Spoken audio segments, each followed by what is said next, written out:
নমস্কার, কেমন আছেন সবাই?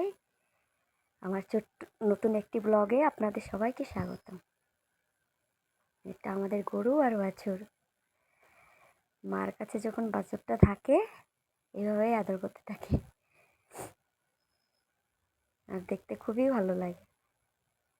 আজকে আবার যাব সেই গৌড়িয়া মঠের আশ্রমে। আজকে ভোগ হবে, কালকে তো উপোস ছিল। এই স্কুটি করে যাব। দেখুন, বরফ বিক্রি করতে এসছে। আমাদের গ্রামে এরকমভাবে বরফ বরফ বিক্রি করতে আসে ঘুরে ঘুরে দুপুরবেলা করে। এখানে সেই রকম দামি আইসক্রিম পাওয়া যায় না। তো চললাম আশ্রমের দিকে। বোন, আমি আর এটা ভাস্তি হয়। আমরা যেখানেই যাই সেখানেই ও আমাদের সাথে যায়।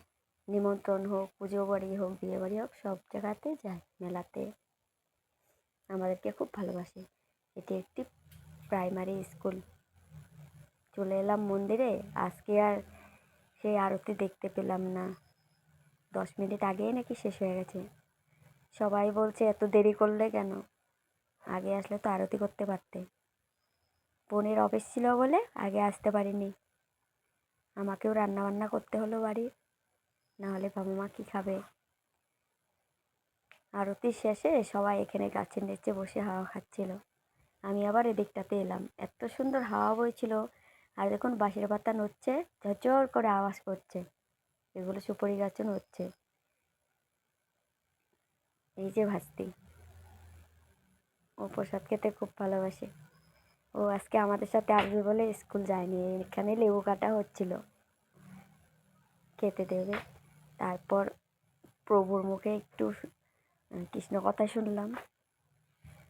উনি বলল তুলসীকে প্রত্যেক দিন পরিক্রমা করতে হয় 4 বার করে, তার সাথে কী কী মন্ত্র বলতে হয় সেসব বলছিল। আবার বলছিল উপার্জনের 4 ভাগের 1 ভাগ ঠাকুরকে দিতে হয়, মাঝে মাঝে মন্দিরে আসতে হয়, দর্শন করতে হয়। এসব কথা বলছিল। আমি দাঁড়িয়ে দাঁড়িয়ে শুনছিলাম। উনি এই আশ্রমেতেই থাকেন আর খুবই ভালোবাসেন আমাদেরকে। দাঁড়িয়ে দাঁড়িয়ে শুনছিলাম সবাই। তো ওদিকে রান্না বান্না শেষ হয়নি এখনো, ভোগ হয়ে গেছে। আরও কিছু রান্না বান্না বাকি ছিল, সেসব করছে। খুবই খারাপ লাগছে, আরতি দেখতে পারলাম না। ইনি এই যে মা, বয়স্ক, দেখুন লাঠি নিয়ে চলে আসছে। উনির বয়স নাকি 90 বছর, তবুও লাঠি নিয়ে হেঁটে হেঁটে চলে আসে। আর নাকি মাঝে মাঝে আসেন। আর আমরা সুস্থ শরীর, তবুও মাঝে মাঝে আসতে পারি না, সময়ই হয়ে ওঠে না। এদিকে বসে পড়েছে সবাই প্রসাদ নিতে। ওদিকে প্রভুরা বসেছে, এদিকে আমরা বসেছি। এসে আজকে খেতে বসে পড়লাম। গান কীর্তন কিচ্ছু দেখতে পেলাম না। মন্দিরটা ছোট হলেও এখানে এসে খুবই ভালো লাগে। আর এই মন্দিরটাতে খুবই ভালো লাগে। আমি আসি মাঝে মাঝে। তো প্রসাদ খাওয়া হলো, আরও কিছু করেছিল, পনির করেছিল, ওগুলো দেখাতে পারলাম না। লাস্টে এই দেখুন আমার পাতা। এইভাবেই আমি প্রসাদ খাই। সে প্রসাদ যেরকমই রান্না বান্না হোক। পনির করেছিল, চাটনি করেছিল, অনেক কিছুই করেছিল। এগুলো কালকে রাতে 12টার সময় ঠাকুরকে অভিষেক করানো হয়েছে দুধ, ঘি, ফলের রস দিয়ে। রাত্রি 12টার সময় হয়েছে। তখন তো আর থাকতে পারিনি, প্রভু রেখে দিয়েছিল। বলেছে তোমার মা তো অসুস্থ, রাধা গোবিন্দ স্নানের জল এগুলো খেতে বলেছে, আর মাথায় দিতে বলেছে। আশেপাশে কেউ থাকলে তাদেরকেও দিতে বলেছে। তারপর এবার বাড়ির দিকে চলে যাব। ঠাকুর প্রণাম করতে এসেছি, কিন্তু রাধা গোবিন্দও আজকে দর্শন করতে পেলাম না। ভোগ হয়ে গেছে, মন্দির বন্ধ হয়ে গেছে।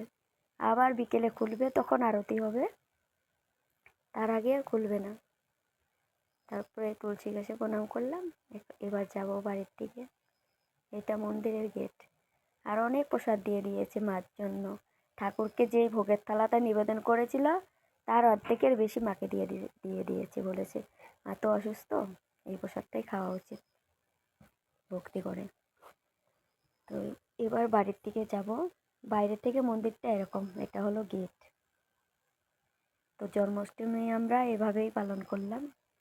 আবার আসবো রাধা অষ্টমীতে। তো এবার যাওয়ার পথে দেখলাম অ্যাম্বুলেন্স, মনে হচ্ছে কেউ অসুস্থ। যেই হোক সে সুস্থ হয়ে বাড়ি ফিরুক, এটাই ঠাকুরের কাছে প্রার্থনা করি।